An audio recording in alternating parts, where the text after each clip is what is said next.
Hey there, this is Tara with WTI, trying to age as gracefully as I can. So this RoC moisturizer with SPF has been a great help. I really appreciate how this moisturizer comes out in a thin tip so you can control the amount that you want to put on your face. And when I go to put it on, I feel like it soaks in really nicely.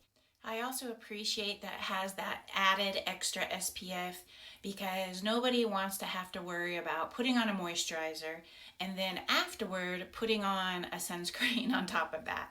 And it's really nice because then after when I get done, since it feels like it soaks in nicely, I don't have to worry about having to put my makeup on top of it. And because of how easy it is to use, I feel like I can use it on other areas that also need a little bit of extra protection. And to me personally, this has a nice fresh scent, which I have really enjoyed. So I decided to add the night cream as well and make it a dynamic duo. And that is just my point of view.